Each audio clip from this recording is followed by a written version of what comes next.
Hello. प्रणाम मित्रों। अभी मैं सुबह चाय पी के और अपने मोबाइल में कुछ वीडियो सुन रहा था। तो एक व्याख्यान चल रहा था, विदेशी पाश्चात्य विद्वान का व्याख्यान चल रहा था कि हम कैसे खुश रहें, कैसे अपने आप को 80 साल की उम्र में जब हम अकेले हो जाते हैं, सब फ्रेंड्स रिलेटिव्स ये समझ के साथ छोड़ देते हैं कि अभी कोई इनका उपयोग नहीं है हमारे लिए, और वो अलग हो जाते हैं। वो उनकी अपनी प्राथमिकताएं होती हैं, किससे संबंध रखना, किससे नहीं रखना, और उनको वो बिल्कुल अनुपयोगी समझ रहे थे जीवन में, और वो उनका कुछ विचार, आचरण, रहन सहन ऐसा अनुपयोगी होगा, तभी तो दूसरे लोग समझते।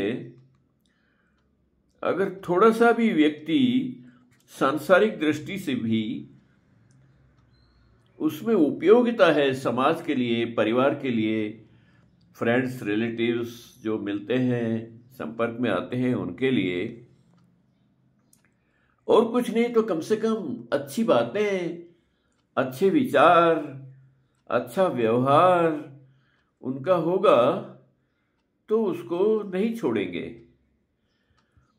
फिर मेरे दिमाग में ऐसा भी आया कि ये सांसारिक बातें हैं, ये सब मेरे लिए नहीं है, मुझे क्या लेना देना इनसे। मैं कोई ये समस्या, ये सब हो रहा है, ये सब मेरी कोई समस्या नहीं है। उनकी जो समस्या थी तो वो बता रहे थे।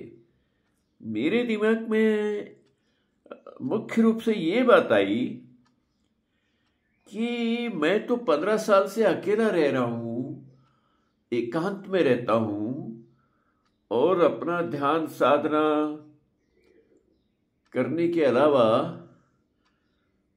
रोज के अपने नित्य क्रिया कर्म वो बड़े उत्साह से करता हूं। बैंक से कोई फोन आता है, कुछ जानकारी लेते हैं वो, तो वो मेरा काम मोबाइल से भी हो सकता है, बता के उनको मैं कुछ बता दूं जो पूछ रहे हैं। लेकिन 2 किलोमीटर दूरी के ऊपर बैंक है, 5-7 मिनट का रास्ता है, तो मैं उनको बोलता हूं कि ठीक है, मैं आता हूं, अभी 10 मिनट में आ रहा हूं, आप निश्चित रहिए, मैं आके बताता हूं। और भी मेरे कुछ काम होते हैं, कुछ किराना का सामान लाना, कुछ मैं अकेला रहता हूं तो सारा सामान मुझे खुद ही सभी अरेंज करना पड़ता है। सब्जी भी मैं अपनी पसंद की देख देख के और लेके आता हूं। कल मैं मोबाइल नहीं लेके गया था, भूल गया, तो जो सामान मुझे लेना था वो मैं सब लेके आया, और कोई मुझे मना नहीं करता। हाँ, मैं इतना ध्यान रखता हूं कि कोई रोजमर्रा की जरूरत के अलावा कोई ज्यादा ना खरीदूं, ज्यादा उधार ना लूं, जिससे मेरा काम चलता है। जैसे दूध के मैं 2 पैकेट खरीदता हूं, तो मैं फिर एक ही लूंगा, नहीं उधार है तो 2 नहीं लूंगा। या फिर किराना का सामान, जो मुझे गेहूं खरीदना है सपोज, तो मैं नहीं खरीदूंगा, क्योंकि 2 दिन का मेरे घर में आटा रखा हुआ है, तो मैं काहे को उधार खरीदूंगा। उधार वही सामान, मैं आपसे भी ये बात कहूंगा, वही सामान उधार आप लीजिए जिसके बिना काम ना चल रहा हो आज। नहीं तो फिर उसको याद रखो, फिर अगर एक कांटे की तरह चुभता रहता है, अरे अरे कहीं भूल ना जाऊं, भूल ना जाऊं, भूल ना जाऊं, तो दूसरे दिन मुझे उस कांटे को निकालने के लिए मुझे मार्केट जाना पड़ता है कि नहीं नहीं आज ही चलो, नहीं तो कल भूल गया तो नहीं, अच्छी बात नहीं, आउट ऑफ एटिकेट है। कोई खुद मुझे बोले, ये स्वामी जी आपका पहले का इतना पैसा है, आप दीजिए, नहीं, मुझे वो पसंद नहीं। कुछ मार्केट में काम नहीं, फिर भी मुझे याद है कल ही मैं वो उधार देने के। एक वो दुकान से मैं लेके आया, एक से वो लेके आया, एक से तीन दुकानों पे उधार हो गया। 50 पे, किसी का 200, किसी का 300, ऐसा कोई ज़्यादा अमाउंट नहीं है। तो लेकिन फिर भी मेरे कांटा चुभता रहता है, नहीं नहीं नहीं भूल जाऊंगा, परसों तो कल नहीं जाएगा, परसों कोई काम हो गया नहीं गया तो फिर मैं भूल जाता हूँ, भूल गया, गई भैंस पानी में। फिर तो मुझे याद है कि कल मैं सिर्फ इसी काम के लिए गया था, किराने में गया तो उनको पीछे का पेमेंट किया, और क्या दें, मैंने कहा और नहीं, आज तो मुझे ये देने ही आया हूँ मैं। बोले इसकी क्या जरूरत थी आपकी, आप भी कमाल करते हैं, आप तो रोज आते हैं। मैंने कहा रोज आता हूँ ना, कभी नहीं आया तो मेरे को भूल जाता हूँ, वो मुझे अच्छा नहीं लगता कि मैं भूल जाऊँ, आप मुझे याद दिलाए। बोले ठीक है ठीक है ठीक है। अच्छा, बुजुर्गों की कॉमन समस्याएं नहीं होती है, जो युवावस्था में समस्या होती है वो नहीं होती, कुछ अलग से समस्या भी होती है बुजुर्गों की। अब कोई युवा समझेगा कि ये भी कोई बात है क्या स्वामी जी की, मैं भूल जाऊंगा तो ये मांग लेगा तो ये होगा वो होगा, नहीं नहीं नहीं, बिल्कुल बिल्कुल मेरा जो सोचना है वो बिल्कुल सही है। क्योंकि आज भी मुझे याद है कि 8 दिन पहले मैं एक दुकान पे गया था, जब कहीं भी दूध नहीं मिलता तो मैं उस दुकान पे जाता हूँ, इसलिए 8 दिन हो गया। तो उसको एक 37 का मिल्क देता है, तो 7 रुपीज मेरे पास छुट्टे नहीं थे, और वो 500 का नोट दिया तो उसने बोले नहीं आप 7 बाद में दे दीजिए। तो 30 तो उसने ले लिया, लेकिन 7 नहीं लिया, शायद उसके पास भी कुछ चिल्लर विल्लर नहीं होगी वापस देने के लिए, तो वो बाद में दीजिए। अब बाद में 8 दिन हो गया, अचानक मुझे घर आके याद आया, अरे उनका वो पैसा देना है। अब कल स्पेशल मुझे याद रखना पड़ेगा कि वो दुकान पे जाने का कोई काम नहीं है, लेकिन वो कांटा निकालने के लिए वो उसका बाकी का पैसा दे के आने का। तो बुजुर्ग लोगों को जब इन चीजों में थोड़ा थोड़ा मीठा मीठा लगे या आनंद सा आने लगे, तो समझ लीजिए कि आपका जो वार्धक्य है, जो वृद्धता है, जो आपकी जो उम्र है, उस उम्र का आप आनंद ले रहे हैं। इन बातों में भी अगर आनंद आने लगे, ये हकीकत है, ये मैंने कहीं पढ़ा हुआ नहीं बता रहा हूं मैं आपको, ये मेरे अनुभव की बात बताता हूं। मुझे इन चीजों में आनंद आता है, तो मैं तो अपनी सुनूंगा ना पहले, क्या लिखा है, क्या सिद्धांत है, क्या होना चाहिए, मुझे उन चीजों से कोई लेना देना नहीं है। पहचान कसौटी यही है कि जिस काम को करने में, अब ये कोई काम भी नहीं है, किसी का उधार चुकाना कोई काम नहीं है ये लेकिन हमारी नजर में ये बहुत बड़ा काम है। तो मैंने जब वो व्याख्यान सुनते सुनते ये विचार मेरे मन में आया कि नहीं, मैं एक आध्यात्मिक व्यक्ति हूँ, 15 साल से ध्यान साधना, एकांत जीवन, और उससे पहले भी 10-25 साल हो गए टोटल। मुझे आधी जिंदगी हो जाती है, 25 साल कोई छोटी, एक लंबा टाइम है। तो उससे पहले भी मैं रोज व्याख्यान सुनना, आश्रमों में जाके ध्यान साधना, कुंडलिनी का जागरण करना, वो सब करता था। 25 साल से ये हो रहा है, तो अभी अकेले का, एकांत का आनंद कैसे ले। अब वो पाश्चात्य विद्वान व्यक्ति बता रहे थे कि अपनी पत्नी से थोड़ी देर बात करो, अपने नाते पोतियों से बात करो। अब मेरे नाते पोतियों में मैं रहता ही नहीं हूँ, पत्नी के पास मैं रहता ही नहीं हूँ, तो मैं क्या बात करूँ। पत्नी को फोन करता हूँ तो बोलेगी क्या बात है, सुबह सुबह, इतना सुबह, अभी मैं योगा कर रही थी, अभी ये कर रही थी, वो कर रही थी, काय को फोन किया अभी अरे कैसे कैसे ऐसे वैसे हो गए और ऐसे वैसे कैसे कैसे हो गए, क्या संबंध थे और क्या हो गए। पत्नी सांसारिक, 100% सांसारिक है, उसका सूत्र अलग है, उसकी क्रियाकलाप अलग, उसका व्यवहार अलग, विचार अलग। तो उसको दूसरे को हड़काना बहुत अच्छा लगता है किसी किसी को। जब वो मुझे भी हड़काने लगती है तो मुझे आश्चर्य होता है कि तेरे हड़काने से मुझे फर्क क्या पड़ेगा। मैं तो एक हेल्पिंग हैंड हूँ। जब भी कुछ तकलीफ होती है तो मैं फौरन जाके संभालता हूँ। लेकिन उनका नजरिया ऐसा नहीं है कि आके मुझे संभाले, देखे, या नहीं नहीं, वो तो अकेला रहना बेकार है। वो उनका दिमाग खराब है, अकेले रहते हैं फालतू में। क्या मैं कहता हूँ, देखो दो दो प्रॉपर्टी है यहाँ पे इतनी दूर, राजस्थान से इतनी दूर, तो वो प्रॉपर्टियों की देखभाल करता हूँ मैं। और मुझे अच्छा लगता है, हर वीक में उनको एक राउंड लगाता हूँ, देखता हूँ कितने पेड़ लगे हुए हैं, कितने बड़े हो गए, क्या हो गया, तो कहीं कोई नुकसान तो नहीं है। वो एक वीक में 2 घंटा मेरा इसमें जाता है, वो भी बहुत महत्वपूर्ण है, बहुत यूज़फुल है और मुझे अच्छा लगता है। तो जो काम अच्छा लगता है वो उसमें टाइम देने में तो समय का सदुपयोग है। लेकिन ना, श्रीमती जी तो बोलती रहती है कि नहीं नहीं बेकार है, फालतू में अकेले में खाना पीना ये वो कैसे होता है, क्या होता है। मेरा तो सब कुछ बड़े आराम से चलता है, क्योंकि मैं कोई आलस करता नहीं हूँ। बाहर का सब्जी लाना, किराना लाना याद आ गया तो मुझे एक हैप्पीनेस छा जाती है कि चलो कपड़े पहनो और चलो, ताज़ा हवा भी मिलती है, कुछ काम भी होता है। 2 काम में जाओ तो 2 और याद आते हैं और टाइम का सदुपयोग होता है, कोई दुरुपयोग नहीं है इन चीज़ों में। और एक हैप्पीनेस होती है, रोज़ हैप्पीनेस बढ़ती रहती है छोटी छोटी बातों से। तो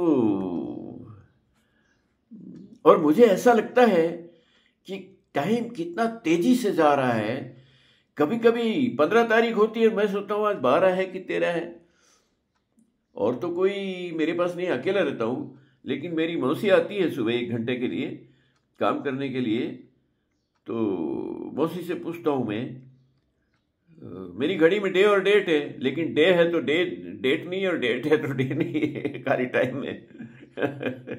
टाइम तो और भी घड़ी 2-3 घड़ी है, मोबाइल ये सब देख लेता हूँ। डे का मुझे पता नहीं था।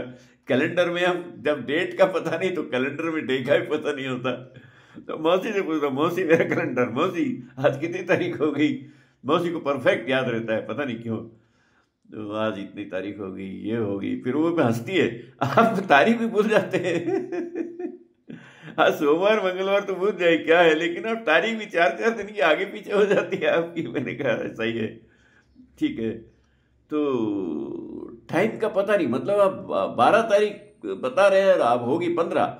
आप सोचिए कि लोगों का टाइम व्यतीत नहीं होता, सुबह से शाम तक। अरे अब क्या करें, अब क्या करें, कहाँ जाएं, क्या करें, उनको सोचना पड़ता है। How to spoil the time, time को कैसे पास करें ये सोचना है, तो वो लाइफ को स्पॉइल कर रहा है। मेरा तो मामला उल्टा है, मैं तो एंजॉय कर रहा हूँ लाइफ को, और अपने समाज के लिए भी मैं काम कर रहा हूँ। हिंदू राष्ट्र अभियान के लिए मैं सक्रिय हूँ। जो जो भी मेरे संपर्क में आता है उनको मैं समझाता हूँ, हिंदू राष्ट्र के लिए काम करो, निस्वार्थ भावना का काम है, बहुत अच्छा है, ज़रूरी है, नहीं तो हमारा भविष्य बच्चों का अंधकार में जाएगा।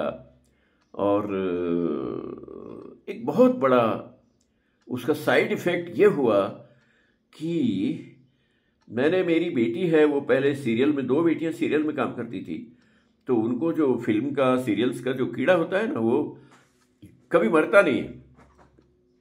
हाँ, वो कुछ दिन नहीं किया तो वो फिल्मी कीड़ा उदास होता है, उनको बेचैन करता है, ऐसा ऐसा करके।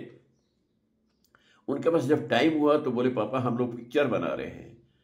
तो मैं बोला भाई पिक्चर बनाओ तो एक काम करो, मैं हिंदू राष्ट्र अभियान का काम कर रहा हूँ और 1 महीने बाद में ये कुंभ मेला होने वाला है, तो बनाना है तो कोई कुंभ के ऊपर ऐसी पिक्चर बनाओ, लोगों को पता लगे कि कुंभ का सदुपयोग क्या है, उपयोग क्या है, कैसे हम इतने बड़े आयोजन को हम कैसे अपने जीवन के लिए कैसे सदुपयोग करें उसका। तो ऐसा एक पिक्चर बनाओ। वो क्लिक कर गई, दोनों बेटी बोले वेरी गुड, ये तो पापा बहुत अच्छा आइडिया है। और मैंने कहा मैं देखो हिंदू राष्ट्र अभियान के लिए काम कर रहा हूँ, तो वो भी एक हिंदू राष्ट्र का अभियान का ही एक पार्ट है, बनाओ पिक्चर। तो उन्होंने विपरीत परिस्थितियां होने के बावजूद भी उन्होंने जो स्टोरी मिली, जिस टाइप का स्टोरी था, जो लैंग्वेज था, जो स्क्रिप्ट था उनका, उस टाइप का उनको माहौल ढूंढने में टाइम लगा। लेकिन वो ग्वालियर के पास एक जगह है, गांव में पता चला देहाती आर्टिस्टों की जरूरत थी जो लेबर का काम करते हैं, मजदूरी करते हैं, गरीब होते हैं और उनकी समस्याएं भी अलग अलग टाइप की होती हैं, बड़ी दयनीय स्थिति होती है। तो वो स्क्रिप्ट और वो लोकेशन मिली। वो बॉम्बे से पूरा स्टाफ, बॉम्बे का टेक्निकल स्टाफ, बॉम्बे आर्टिस्ट वहीं के थे उस गांव के, जहां उस आर्टिस्टों को नहीं बुलाया, ये पूरा स्टाफ उनके गांव में चला गया और 3-4 गांव की वो लोकेशन थी, वो लेके उन्होंने जो पिक्चर बनाई, अरे बाप रे। पहली बार जब मैंने वो पिक्चर देखा तो 1 घंटे की आर्ट फिल्म है, तो आंखें 1 घंटे तक आंसुओं से नम रही। इतना दर्द उनके जीवन में था और उसका जो पिक्चराइजेशन किया गया वो बहुत कमाल का था। नया डायरेक्टर मैं जानता हूँ, मेरी बेटी, एक बेटी प्रोड्यूसर थी, एक प्रोडक्शन कंट्रोलर थी, ये सब नए थे। पहला सारा स्टाफ ऐसा था कि जिनका ये पहला मौका था और वो इतने बखूबी किया। गांव में टॉयलेट भी नहीं थी, वो जंगल में, आप सोचिए कि शहर में रहने वाले फिल्म आर्टिस्ट थे ये लोग, सीरियल के आर्टिस्ट थे वो, उनको गांव में टॉयलेट के लिए जंगल में जाना पड़े विपरीत परिस्थितियों में, ठंड का माहौल, दिसंबर का महीना। और लेकिन बहुत निष्ठा के साथ काम किया। और कुंभ का जब पिक्चराइजेशन का टाइम आया तो पहले ही दिन पता चला कि आग लग गई। तो एक अफरा तफरी का माहौल और बड़ी विपरीत परिस्थितियों में काम किया उन बच्चों ने। इसलिए वो पिक्चर काफ़ी एक मैसेज जो देना चाहते थे वो 100% उसमें कामयाब रहे। और बाद में धीरे धीरे पता चला कि फ्रांस में एक, टोरंटो में एक संस्था है जो इंटरनेशनल फिल्म फेस्टिवल का आयोजन कर रही है। तो उन्होंने झिझक के साथ अपनी एंट्री को भेजा कि बताते हैं 6-7 हज़ार एंट्री होती हैं, जिसमें से कुछ चुनी जाती हैं, कोई 101 फिल्में चुनी जाती हैं देखने के लिए, जो इस लायक उनको समझा जाता है कि इनको ऑडियंस को, पब्लिक को दिखाना चाहिए। और उन 100 में से कोई 10, 12, 15 ऐसी फिल्में होती हैं जिनको अवार्ड मिलता है। तो पता चला मुझे ये पूजा, पूनम और ये इसके डायरेक्टर और इसकी कैमरामैन, वो भी लड़की है वो, और सब 8-10 लोग गए टोरंटो।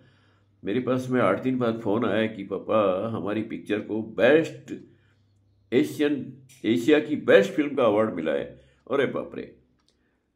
मुझे भी लगता तो था कि बहुत इफेक्टिव है, इतना आदमी को इतना द्रवित कर देती है। लेकिन फिर एक अंदर से बात आती है कि अपनी पिक्चर है इसलिए शायद मुझे ज़्यादा अच्छी लग रही है, ज़्यादा मुझे इफेक्टिव लग रही है, ज़्यादा मेरे आँखों को नम कर रही है।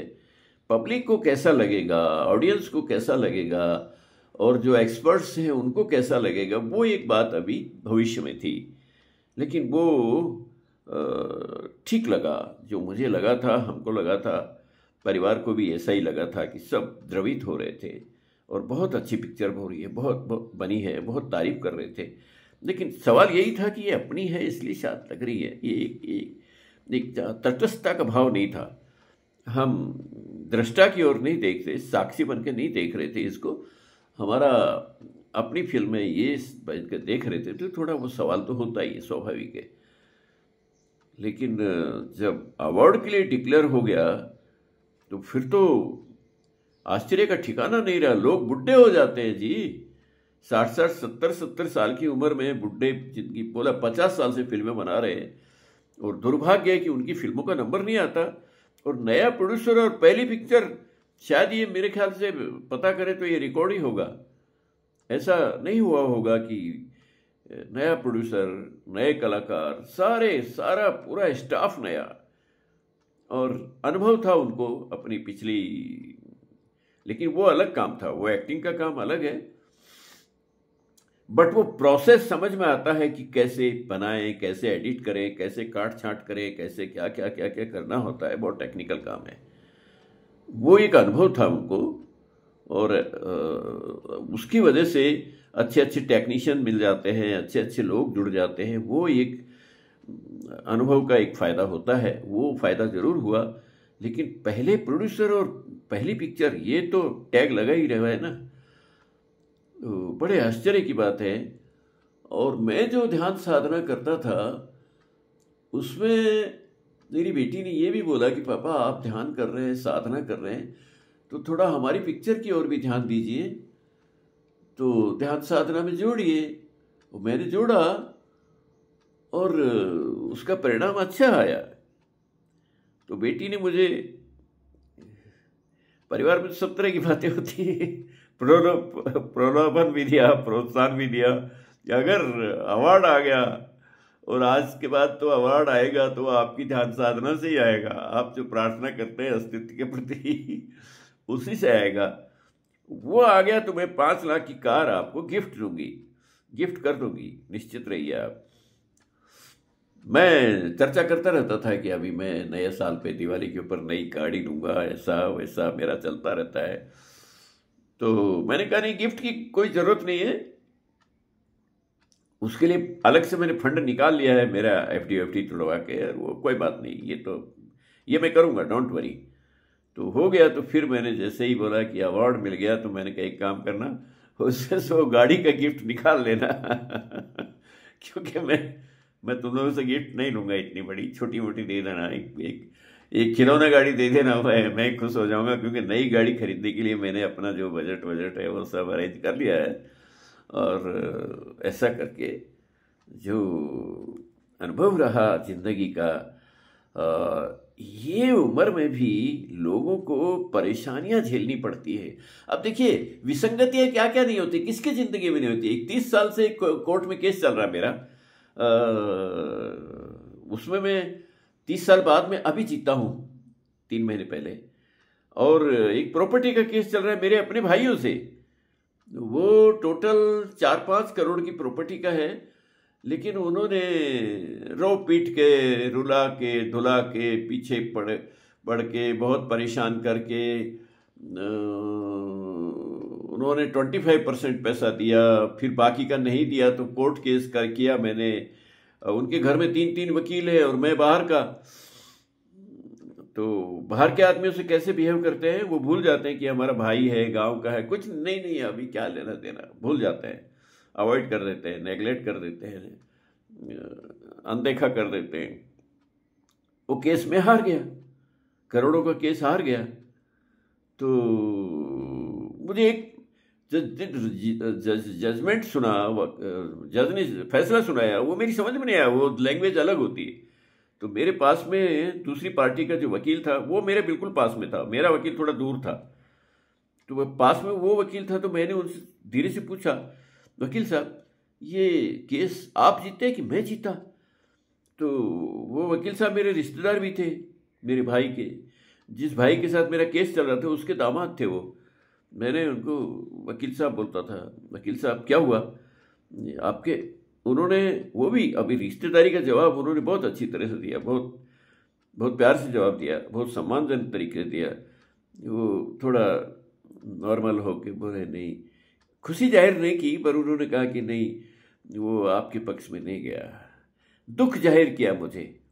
आज भी मुझे उनके शब्द और उनके भाव याद हैं, और मैं जब उधर जाता हूँ तो मैं उनसे ज़रूर मिलता हूँ कि ये आदमी में इंसानियत तो है, एक बड़े आदमी को कैसे जवाब दें, वो सारा मुझे दिखाई दे रहा था। बोला नहीं, ये बड़े दुख के साथ बोला कि आपके पक्ष में नहीं गया। अपनी कोई खुशी जाहिर नहीं की उन्होंने, कि हम जीते, दुख जाहिर किया कि आपके पक्ष में नहीं गया। तो चूंकि वो मेरे साथ अन्याय था तो वो तो उनकी दिल में तो था, लेकिन वकील तो आप जानो कि गलत भी करते हैं, सही भी करते हैं, जो उनका पक्ष करवाना चाहता है वही वो काम करते हैं। तो ऐसा करके जब मैं सोचता हूँ तो लाखों, कितनी बड़ी बड़ी समस्याएं हैं मेरे पास भी। यहाँ भी 5 साल हो गया, अब जाके मुझे मेरे रास्ते का जो रोड बनाने का काम था वो 5 साल में हुआ, क्योंकि लोग रास्ता नहीं देते, बनाने नहीं देते, बहुत सारी समस्याएं होती है। जो डेवलपर होता है वो इंटरेस्ट नहीं लेता, वो चाहता है कि ये बेच दे, ना बनाए, बेच दे तो मेरे को ही बेचे तो मैं और इसमें 10 लाख कमाऊंगा। सबकी अपनी अपनी इच्छाएं होती है, अपना अपना स्वार्थ होते हैं। लेकिन मैं तो परमानेंट, मैं बोला परमानेंट आ गया, अब यहाँ तो जीना यहाँ, मरना यहाँ, अभी बेचने वेचने का सवाल नहीं है। तुम डिले करते हो तो करो, कोई बात नहीं, मैं भी समझूंगा कि जब होगा जब होगा। मैं इस अवस्था में 80 के आसपास में ना तो मैं झगड़ा करना चाहता, ना मेरे अंदर झगड़ा करने की भावना भी नहीं होती है, मुझे अंदर से कुछ प्रेरित भी नहीं करता झगड़े के लिए। ठीक है, जो हो रहा है, जो हो रहा है वो अच्छे के लिए हो रहा है, ये भाव मेरे मन में बैठ गया। कुछ जो जो हो रहा है उसके रिजल्ट को देखते हुए ये भाव मेरे मन में बैठ गया पक्का, कि जो होता है अच्छे के लिए ही होता है। आज हमें पता नहीं लगता, लेकिन बाद में पता लगता है कि अरे ये ऐसा हुआ तो ये तो बहुत अच्छा, थैंक्स गॉड। ऐसा करके चल रहा है। ये वीडियो काफ़ी लंबा हो गया, मैं इसको अभी यहीं पे अपनी बात ख़त्म करता हूँ। और कुछ बात रहेगी तो अगले वीडियो में मैं डालूँगा। Okay, bye.